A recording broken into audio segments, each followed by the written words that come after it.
불을 끄고 볼륨을 낮추고 들어주세요. 오늘 밤의 이야기를 시작합니다.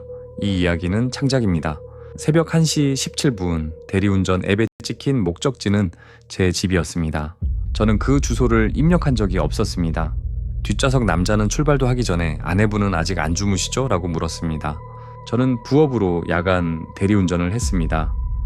퇴근 뒤 자정부터 두세 시간만 뛰고 집에 들어가는 생활을 반년쯤 이어가던 때였습니다.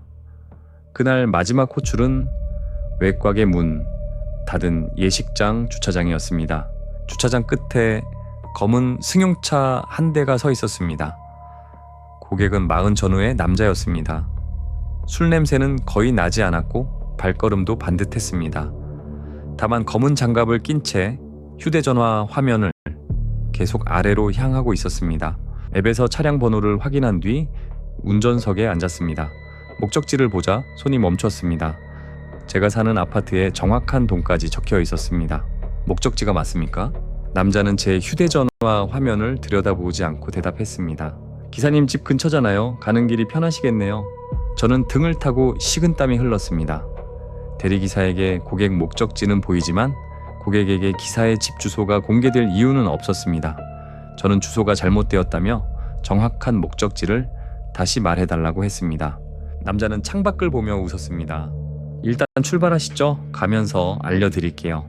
거절하고 내리려 했지만 차문이 바로 열리지 않았습니다. 어린이 잠금 장치 같은 문제가 아니라 제가 당황해 손잡이를 잘못 당긴 것이었습니다. 두 번째는 열렸습니다. 그 짧은 순간 남자가 조용히 말했습니다. 아내분은 아직 안 주무시죠? 저는 어떻게 아느냐고 물었습니다. 남자는 대답 대신 앞유리를 가리켰습니다. 뒤에 채 들어옵니다. 출발 안 하실 거예요? 주차장 입구에 흰 승합차 한 대가 들어오고 있었습니다. 천천히 우리 쪽으로 방향을 틀었습니다. 저는 밖으로 내리는 것보다 밝은 킁일로 움직이는 편이 낫다고 판단했습니다. 문을 잠그지 않은 채 차를 출발시켰습니다. 남자는 목적지를 바꾸지 않았습니다. 내비게이션은 계속 제 집으로 안내했습니다. 킁일에 들어서자 저는 일부러 반대 방향으로 차선을 바꿨습니다. 남자는 항의하지 않았습니다.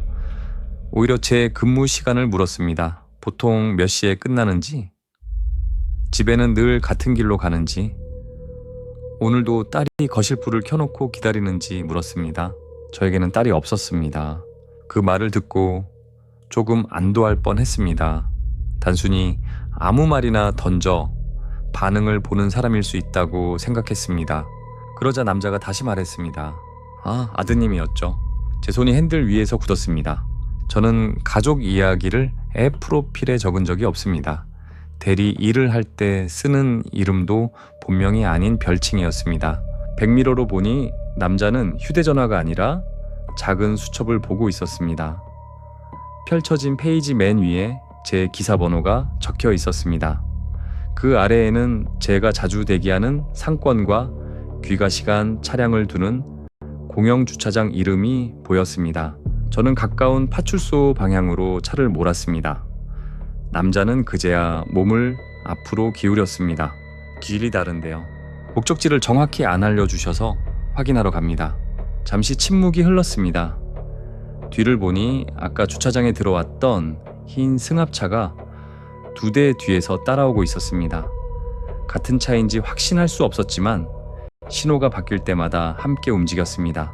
남자는 전화를 걸어 짧게 말했습니다. 이분은 오늘 안 되겠네요. 누구에게 하는 말인지 묻자 그는 제 이름을 정확히 불렀습니다. 별칭이 아니라 본명이었습니다. 다음 사거리 편의점 앞에 순찰차가 보였습니다. 저는 비상등을 켜고 입구로 급히 들어갔습니다. 차가 완전히 서기도 전에 남자가 문을 열었습니다. 그는 뛰지 않았습니다. 공구 가방 하나를 들고 편의점 뒤편 골목으로 천천히 걸어갔습니다. 흰 승합차도 교차로를 그대로 지나갔습니다. 경찰과 함께 차량을 확인했습니다. 승용차는 이틀 전 분실 신고된 차였습니다. 번호판은 차량 등록 정보와 맞지 않았습니다. 뒷좌석에는 술병도 개인 물건도 없었습니다. 대신 앞좌석 아래에서 대리운전 명함이 수십 장 나왔습니다. 명함마다 기사 번호 옆에 시간과 장소가 적혀 있었습니다. 어떤 것에는 혼자 귀가, 새벽 2시 종료, 가족 동거 같은 메모도 있었습니다. 제 명함도 있었습니다.